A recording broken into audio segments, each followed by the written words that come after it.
வணக்கம் நண்பர்களே. Pandian store upcoming எபிசோடை தான் இந்த வீடியோவில் நாம் முழுமையாக பார்க்க போகிறோம். சரவணன் மயிலை விவாகரத்து செய்ய போகிறார்.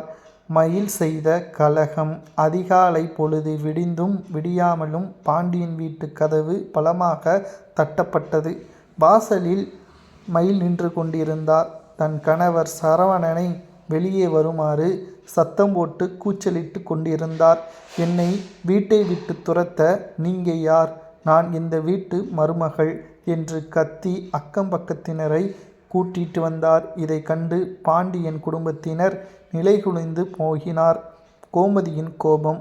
மயிலின் அராஜகத்தை கண்டு கோமதி உச்சகட்ட கோபத்திற்கு சென்றார். கோமதி உடனே மயிலின் தாய் பாக்கியத்திற்கு போன் செய்து, உன் மகளை இங்கு அனுப்பி ஏன் இப்படி அசிங்கம் பண்ற, அவளை இழுத்துட்டு போ என்று எச்சரிக்கையும் செய்தாள். ஆனால் பாக்கியமோ தன் மகள் அங்கே நிற்பது தன் திட்டத்திற்கு இடையூறாக இருக்குமோ என்று ரகசியமாக புலம்பத் தொடங்கினார். பாக்கியம்.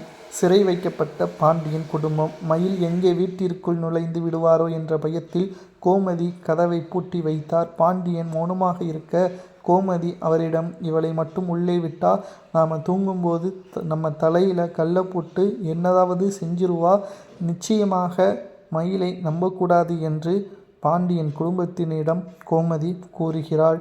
சரவணனின் குமுறல். வெளியே மயில் கத்துவது சரவணனின் காதுகளில் ஈயத்தை காய்ச்சி ஊற்றுவது போல் இருந்தது. ஆத்திரத்தில் வெளியே செல்ல முயன்ற சரவணனை, வேண்டாம்டா, பொறுமையாயிரு என்று கோமதி தடுத்து நிறுத்தினார். ஆனால் சரவணனின் முகத்தில் தென்பட்ட வெறுப்பு அவர் எடுக்கப் போகும் ஒரு பெரிய முடிவை உணர்த்தியது. வேடிக்கை பார்த்த சக்திவேல். எதிர் வீட்டில் இருக்கும் சக்திவேல் பாண்டியன் குடும்பம் தெருவில் நிற்பதைக் கண்டு மனதிற்குள் கொண்டாடி தீர்த்து கொண்டிருக்கிறார். காலையிலேயே நல்ல கண்கொள்ளா காட்சியாக இருக்கிறது என்று எள்ளி நகையாடினார். குமாரும் அங்கே நின்று வேடிக்கை பார்க்க அவரது தாய் அவரை உள்ளே போகுமாறு திட்டி விரட்டினார். தெருவே அந்த வீட்டை சுற்றி வேடிக்கை பார்க்க தொடங்கிவிட்டது. பாக்கியத்தின் வருகை. அந்த இடத்தில் மயிலின் தாய் பாக்கியமும் தந்தை முத்துவும் நடுரோட்டிற்கு நிற்க வைத்திருக்கிறீர்களே எனது மகளை என்று கூச்சலிடுகிறார்கள். முத்து பாண்டியனை பார்த்து, நீதி நேர்மைன்னு பேசுவியே, இப்போ கதவை திறக்காம உள்ளே ஒளிஞ்சிருக்கிறது தான் உன் நீதியா என்று சவால் விட்டார் முத்து. வெடித்த சரவணன். பொறுமையை இழந்த சரவணன் மின்னல் வேகத்தில் கதவை திறந்து வெளியே வந்தார். முத்துவின் முகத்தை பார்த்து நேருக்கு நேராக, எங்கள் கடையில் பணம் திருடிட்டு போன உன் நீதி எங்கே போச்சு? என்கிட்ட பொய் சொல்லி ஏமாத்தினப்போ உன் நேர்மை எங்கே போச்சு என்று கேட்க முத்து பதில் சொல்ல முடியாமல் திகைத்து போய் நின்றார். அசிங்கப்பட்ட குடும்பம் எல்லோரும் வேடிக்கையாக பார்க்க, உள்ளே போய் பேசலாம் மாப்பிள்ளை என்று முத்து கெஞ்சினார். ஆனால் கோமதி விடலை.